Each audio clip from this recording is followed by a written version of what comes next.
아, 목사님들과 이렇게 예배드리고 잘 안 들려요?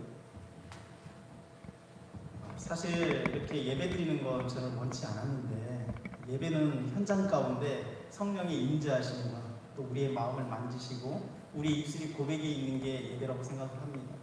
그러나 시대가 시대인 만큼 어쩔 수 없이 이 영상을 통해서 예배드림을 또한 우리가 기억할 때 반드시 잊지 말아야 될 것이 무엇이냐면 우리의 소수의 인원이 모여있고 또 목사님이나 전도사님이 지금 영상을 통해서 예배를 드리고 있지만 하나님께서 받으시는 예배가 되어야 된다는 것, 그리고 우리가 이 말씀을 지식으로 받아들이는 것이 아니라 우리가 뻔히 아는 하나님의 말씀이 아니라 다시금 우리의 마음을 건드리시고 그 가운데 우리가 회개하며 결단하는 시간이 되길 원합니다.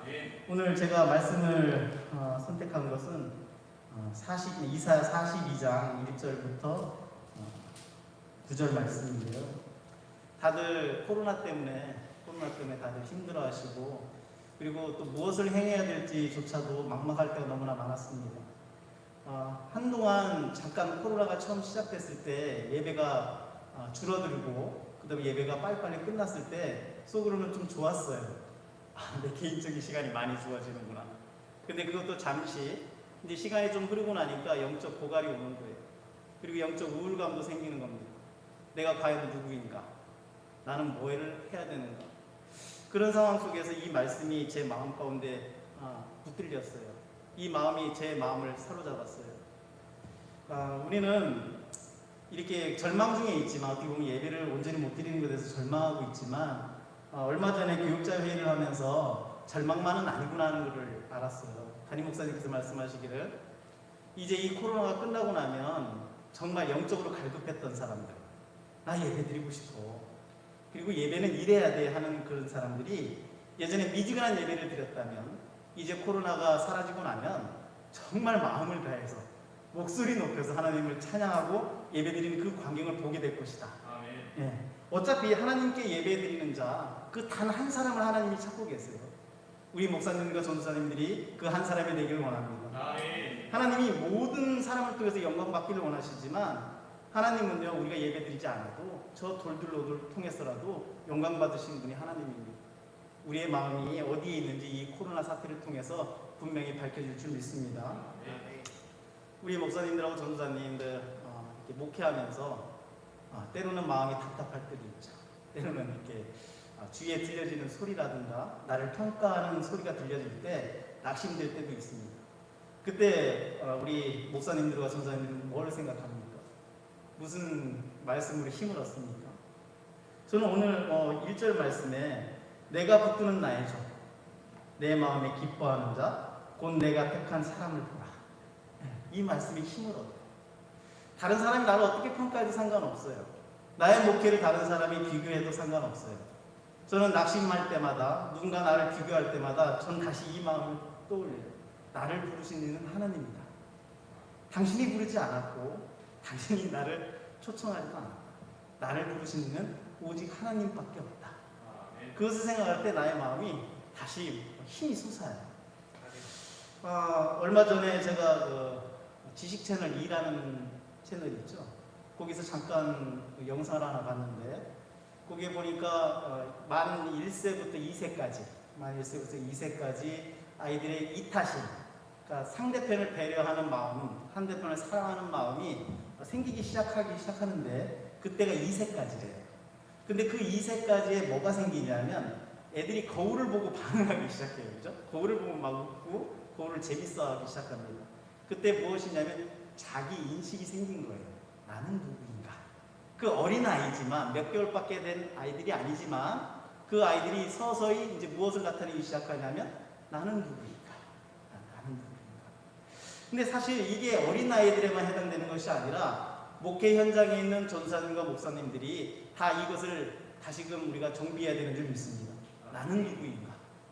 세상 사람들이 불려지는 목사, 전도사님 맞아요.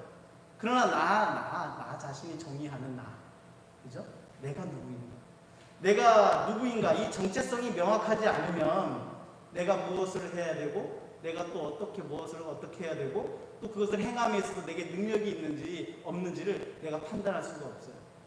내가 무엇을 행할지, 내가 그것을 어떻게 행할지, 내게 능력이 있는지 없는지 그걸 점검하기 전에 나부터 내가 누구인지를 명확하지 않으면 우리가 할 수 없다는 거예요. 아무것도 할 수 없다는 거예요. 오늘 말씀 보면 일단 나의 정체성, 나는 목회자다, 나는 사역하는 전도사다. 우리가 그 정체성 앞에서 다른 사람의 타인의 명성을 듣는 것이 아니라, 타인의 부름을 받은 것이 아니라 1절에 명확하게 얘기하고 있습니다. 내가 붙드는 나의 종, 내가 붙드는 나의 종.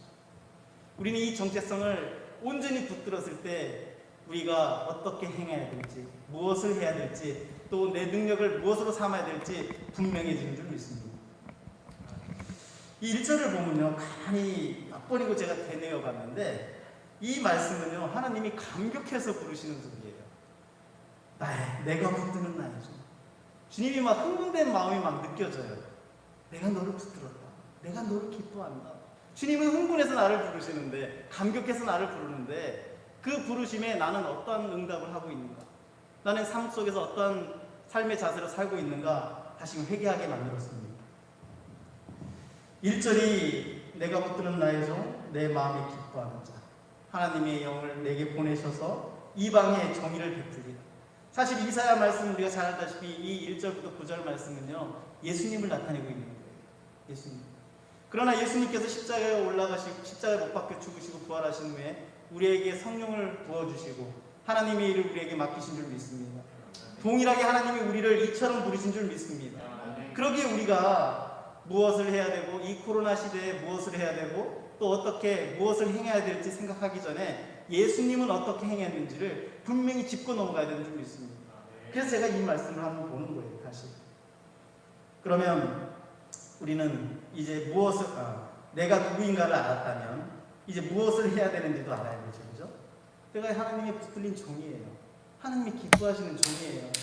그 종은 무엇을 행하냐면 6절 말씀이죠.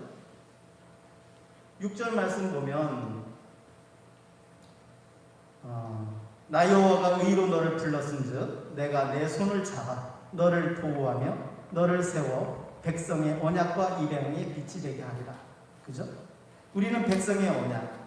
하나님께서 우리에게 언약하신 말씀이 있어요. 내가 너에게 이렇게 해주겠다. 그리고 너를 통해서 많은 열방이 복을 받게 하겠다. 하나님의 약속이 있어요. 그리고 이방 사람들이 우리의 삶을 통해서 우리가 빛되어서 그들을 하나님 앞으로 이끄는 이방의 빛이 되게 해주시겠다는 하나님의 분명한 선언이 있습니다. 우리는 무엇을 행할지 몰라서 지금 하나님 무엇을 해야 돼요? 이 코로나 사태에서 뭘 해야 돼요? 이 물을 필요가 없어요. 사실은 우리는 분명합니다.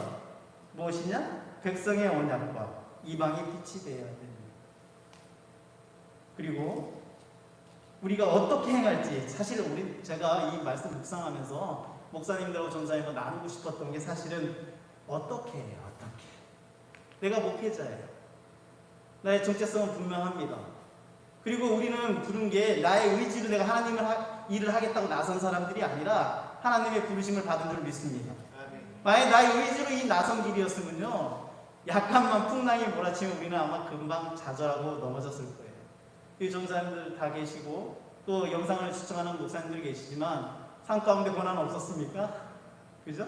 이 부르심 가운데 때로는 좌절 안 했습니까? 우리가 우리 의지로 나섰더라면 우리는 금방 꼬꾸러졌을 거예요. 근데 분명한 건 무엇이냐면 부르심이 있었다는 거예요. 하나님이 부르셨기 때문에 이 자리에 있는 줄 믿습니다. 그렇기 때문에 우리가 조금 힘들어도, 때로는 삶 가운데 풍랑이 있어도 부르신 이가 하나님이기 때문에, 나의 정체성이 분명하기 때문에 우리가 딛고 일어서서 다시 나아가는 힘이 생기는 줄 믿습니다. 자, 그러면 무엇을 해야 되는 것까지도 알았어요. 그럼 이제 이것을 백성의 언약과 이방의 빛이 되리라, 그것을 시행해야 되는데 어떻게 해야 되는 거예요? 이것은 또 우리가 예수 그리스도를 바라봐야겠죠. 그죠? 2절 3절 말씀입니다. 영상 나오나요? 2절 3절 말씀 보면 그는 외치지 아니하는, 예수님은요 외치지 않았다는 거예요. 이 이방에 정의를 실현하는 데 있어서 우리가 요즘에 정의를 많이 외치고 있습니다. 근데 예수님은 어떻게 하셨냐면 외치지 아니하며 목소리를 높이지 아니하며 그 소리를 거리에 들리게 하지 아니하며. 근데 요즘 시대에 지금 돌아가고 있는 상황을 보면요, 기독교, 특히 교회가 하는 일들을 보면 정 예수님과 반대되는 상황에 지금 처해 있지 않습니까? 교회가 나서서, 목사님들이 나서서 뭔가 이 세상을 변화시키고 정의를 실현해 보겠다는 그런 의지를 갖고 지금 나선 사람들이 많아요. 그러나 우리는요, 누구를 본받는 사람들입니까? 누구를 따라가는 사람들입니까? 예수 그리스도입니다. 예수님은요, 자신의 의의를 드러내지 않았어요. 그리고 목소리를 높여서 정의를 부르짖지 않았어요. 예수님이 하신 일은요, 3절에 뭐냐면 상한 갈대를 꺾지 아니하며 꺼져가는 등불 끄지 아니하며 진실로 정의를 실행할 것입니다. 저는요, 이 말씀을 보면서 어떻게, 그죠? 이 정의가 사라지고 뭔가 이 세상이 망가질 것 같은 이 상황 속에서 교회가 뭔가를 해야 될 것 같고 목회자들이 뭔가 해야 될 것 같은 부담감들이 있어요. 그리고 성도님들에게 뭘 일깨워줘야 된다는 거룩한 부담도 있어요. 그런데요, 우리가 잘못 행하고 있다는 거예요. 우리가요, 때로는요, 지금 코로나 때문에 예배 못 드린다고 해서 외부에서 우리가 핍박하고 있다고 우리가 외쳐요, 스스로.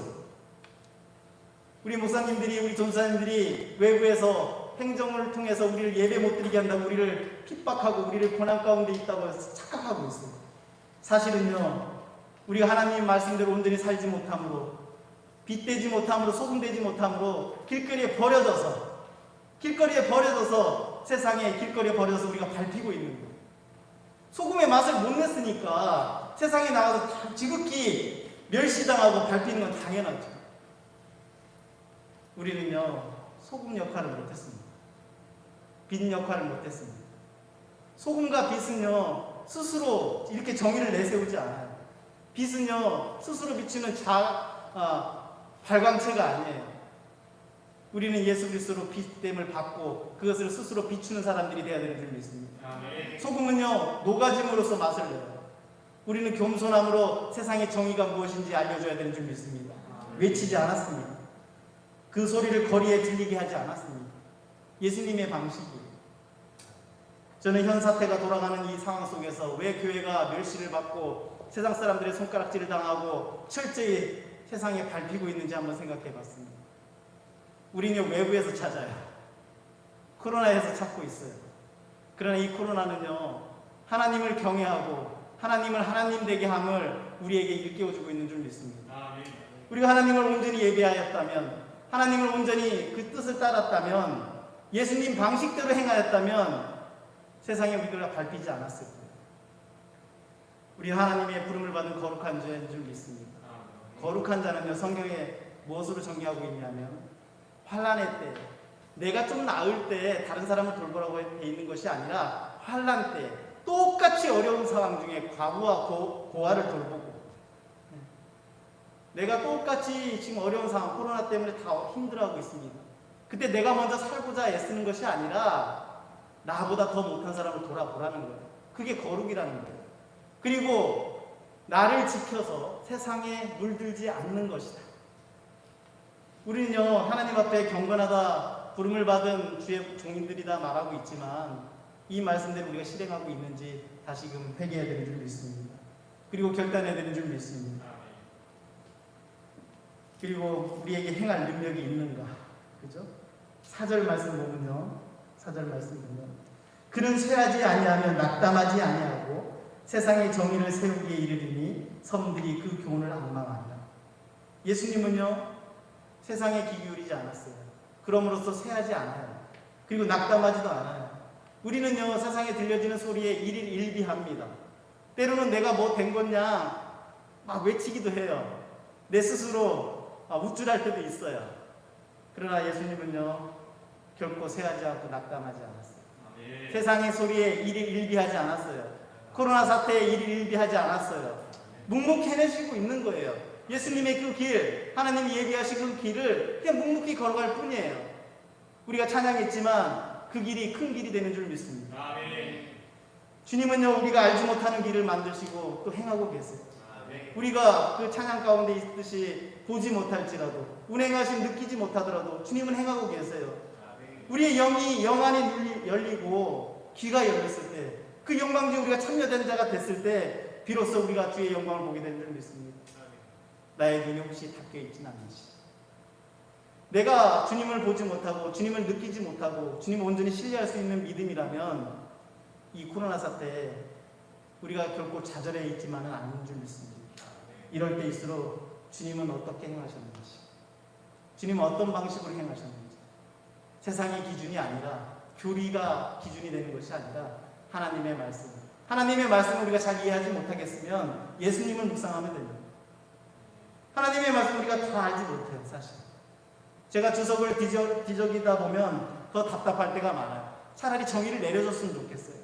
이런 학자는 저렇게 얘기했다, 이런 학자는 저렇게 얘기했다. 갈파를 못 잡을 때가 더 많아요.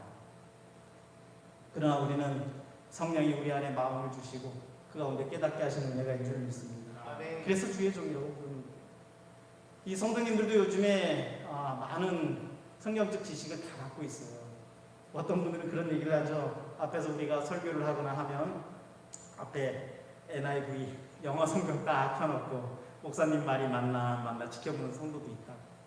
그리고 주석도 펼쳐놓고 그 말이 맞나 안 맞나 확인하고 다음에 전화까지 한답니다. 요즘 성도님들은요, 지식면에서, 성경 지식면에서는요, 목회자보다 나가는 사람도 있을지도 몰라요. 히브리어 헬라어 능통한 자도 있어요. 깜짝 놀랄 일이지만. 하지만 우리에게 그들에게 없는 것이 하나 있습니다. 성령의 깨우치심이 다른 줄 믿습니다. 왜 주의 목자로 세웠습니까? 하나님의 말씀에 꼴을 거두어서 영적으로 분별할 수 있는 능력을 우리에게 주시고 그것으로 약한 자 그리고 낙심된 자를 고치는 힘이 우리에게 주어진 줄 믿습니다. 지식으로 사람을 변화시키는 것이 아니고 과학으로 우리의 마음을 움직일 수 없어요. 그러나 성령께서 우리에게 주신 그 말씀 한마디가 그 사람을 변화시키는 줄 믿습니다. 주님의 은혜 가운데 이끌어주는 줄 믿습니다. 그러기에 우리가 주가 붙드는 종이 되고 주가 기뻐하시는 종인 줄 믿습니다. 주님은요 능력과 모든 것을 갖추신 하나님이세요. 근데 우리가 생각할 때 주는 왜 어떻게 그것을 다 이루셨을까? 근데 주님이 이루신 방식을 보면요, 우리는 뭔가 자꾸 외치고 싶고 2절 말씀처럼 외치고 싶고 목소리를 높이고 싶고 뭔가 주장하고 싶고 소리를 길거리에 막 나가서 소리치고 싶은데 예수님은요 어린 양처럼, 그죠? 아무 말도 하지 않고 도살장에 끌려가는 양처럼 그렇게 주님의 말씀에 순종했다고 했어요. 전혀 주변의 환경에 개의치 않으셨어요. 그냥 묵묵히 주님의 일을 행한 것 뿐이에요. 주님의 이르신 그 뜻을 우리도 따라가야 되는 줄 믿습니다. 예수님은 하나님이셨지만 순종으로 그 능력을 삼은 줄 믿습니다. 자신이 모든 것을 이룰 수 있는 힘이 있었어요. 그럼에도 불구하고 하나님 말씀에 순종한 줄 믿습니다. 순종이 무엇인지 분명히 보여준 사건이 십자가의 능력인 줄 믿습니다. 이 시간에 이 자리에 서면 저도 나이가 이제 목회 이제 시작인데 자꾸 할 말이 더 많아져요. 자꾸. 근데 오늘 영상 예배라서 핵심적인 말만 나누는 것이 서로 좋을 것 같습니다. 제가 가장 마음에 찔렸던 게 뭐냐면 어떻게 행하는가, 그죠? 우리가 어떻게 행하는가, 정의를 어떻게 실현시킬 것인가. 우리는 길거리에 나가서 외치고 싶고 나를 주장하고 싶고 이것은 잘못됐습니다, 이거는 옳습니다, 이거는 안 돼요 이렇게 외치는 것이 아니라 우리가 정말 말씀대로 살아낼 능력이 있습니다. 내가 앞에서 강단에서 설교한 그 삶을 내 삶으로 살아내고 있는가, 내 눈앞에 펼쳐지지 않을지라도 내가 느끼지 않더라도 주님은 역사하고 계시다, 그걸 내가 인정하고 있는가, 나의 부르심은 정확한가, 내가 주님의 음성을 듣고 이 자리에 있었는지 아니면 내가 의지로 주님의 일을 하고 있는지 다시 점검해야 되는 줄 믿습니다. 그러면 마지막으로요, 순종의 어려움이 뭘까요? 순종의 어려움.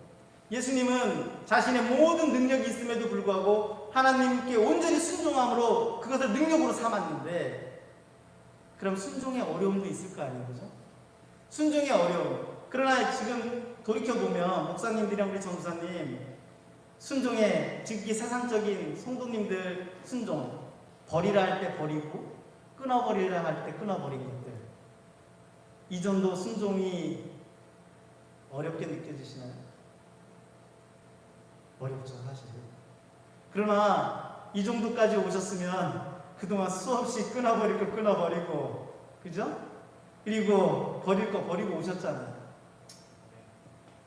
저를 비롯해서 많은 사람들이 하던 일을 멈추고 주의 일을 따랐습니다. 버릴 거 버렸어요. 그리고 추구하던 것 이제 얼마 전에 친구가 묻더라고요. 너 노래방 가냐? 목사님들도 노래방 가냐? 네, 제가 지금 세상적에 살았을 때 어울리던 친구들 모이니까 그런 말을 듣습니다. 목사님들도 노래방 가냐? 저는 그 말 했습니다. 노래방 간다 안 간다를 떠나서 이제 재미없어. 내가 노래방을 가고 싶은데 내가 못 가면 참여하려면 얼마나 힘들겠어요, 그죠? 근데 하나님이 이 안에 무엇을 주셨냐면 재미없게 만드셨어요. 이제 누가 노래 시킬까봐 겁나요. 세상 노래 시킬까봐. 재미가 없는데 어떻게 불러요, 그죠? 우리는 하나님의 앞에 말씀에 순종한다 할 때 버리라 하고 또 끊어버리라 하고 잊어버리라고 할 때 우리는 그것을 안간힘을 써서 잊어버릴 수 있고 끊어버릴 수 있어요. 근데 오늘 말씀을 통해서 내가 느끼는 것은 무엇이냐면 정말 힘든 것, 지금 우리 목회 자리, 사역의 자리에 있는 우리에게 가장 힘든 것은 무엇이냐면 기다림인 줄 믿습니다. 순종에 있어서 가장 힘든 건 기다리는 것 같아요. 주님 어느 때 나를 들어쓰십니까? 주님 어느 때 역사하시려고 지금 이 자리 가운데 아무것도 보이지 않습니다. 왜 우리 교회는 성도가 늘어나지 않습니까? 왜 우리의 교회 형편은 나아지지 않습니까? 주님 일하고 계십니까? 이 기다림, 분명히 하나님의 부르심이 있었어요. 근데 내 삶 가운데 역사하지 않는 것 같아요. 1년이 지나고 2년이 지나고 수없이 흘렀지만 그 자리에 있는 것 같아요. 내가 잘못된 길을 걸어가고 있나? 하나님의 부르심은 정확했는데, 하나님의 부르심은 정확하게 들었는데 왜 하나님은 아무것도 역사하지 않으시지? 근데 우리는 기억해야 됩니다. 시므온과 안나를 기억해야 됩니다. 인생의 말년, 이제 죽음을 앞둔 그 가운데 그들이 바랬던 것은 하나님의 영광 보는 것이었습니다. 인생의 말년, 이제나 저제나 기다렸던 그 하나님의 영광을 안나와 시므온이 오랜 세월 끝에 그 기다림 가운데, 오래 참음 가운데 영광을 본 줄 믿습니다. 하나님이 우리를 분명히 부르신 것은 확실합니다. 그 부르심의 소망을 잊지 않았으면 좋겠습니다. 하나님이 우리를 부르심은 사용하기 위해서 부르신 줄 믿습니다. 예수님이 딱 화끈하게 3년 역사하셨다고 그러잖아요, 그죠? 땅 가운데. 저도 이런 생각을 합니다. 아내하고 그런 얘기를 해요. 여보, 하나님이 우리를 쓰실 때 언제 쓰실까? 우리도 예수님처럼 딱 3년 쓰실까? 그게 내가 목회를 그만둬야 될 67세부터 쓰실까? 우리는요, 부름을 받고 오래 참지를 못합니다. 하나님이 바로 그 부르심 앞에 역사하기를 원하고 있습니다. 그러나 하나님이 때가 있는 줄 믿습니다. 성경에 수없이 강조하고 있는 것이 무엇이냐면 내 때가 있다. 너희는 기다려야 된다. 그때 내가 너희를 붙들 줄 믿는다. 주의 종은 항상 생각해야 될 것이 무엇이냐면 주님의 지팡이와 막대기라는 걸 기억하시길 바랍니다. 우리는 주님의 손에 붙들렸을 때 주님이 일하시고 주님이 우리를 막대기로 사용하실 때 주님의 영광 보게 되는 줄 믿습니다. 그때까지는 우리는 무엇을 해야 되냐? 맡은 자리에서 기다려야 되는 줄 믿습니다. 내 홀로 예배를 드릴지라도, 몇 명이 안 되는 성도가 모여서 함께 기도하고 예배 드릴지라도 그 가운데 하나님이 함께 하심을 믿어야 되는 줄 믿습니다. 네, 우리에게 부르심이 있기 때문입니다. 우리의 정체성은 하나님이 부르셨습니다. 나를 부르신 이가 하나님이라는 것을 우리가 고백할 때 그 가운데 나의 고백이 확실한 줄 믿습니다. 종은요, 지극히 낮은 일입니다. 종은 지극히 낮은 일입니다. 그러나 순종을 통해서 위대한 존귀한 자가 되는 줄 믿습니다. 예수님께서 십자가에 못 박혀 죽으시는 그 아픔을 맛보시고 난 뒤에 철저히 순종하는 종이 되어서 이제 하나님의 영광의 자리, 하나님 우편에 앉아 계신 줄 믿습니다. 우리도 주님의 길을 따라가고자 이제 결단하고 나선 주의 종들입니다. 지금 우리를 때로는 멸시할 수도 있어요. 세상에 나가면 시선이 좋지 않습니다. 그러나 우리가 해야 될 일이 분명히 있습니다. 백성의 언약과 이방의 빛이 되라는 것. 너희 삶 가운데 빛을 비추고 너희 삶 가운데 철저히 녹아지는 소금의 삶을 살아라. 섬김과 헌신이 있지 않고서는 주님은 나타낼 수 없다. 길거리 외치는 것이 아니라, 그 소리가 세상에 들리게 하는 것이 아니라, 부르짖는 것이 아니라 우리 안에 묵묵히 주님의 말씀 따라서 오래 참음과 기다림으로 주님의 때를 기다리는 주의 목자들이 다 되었으면 좋겠습니다. 주님의 함께 하심을 믿기를 바랍니다.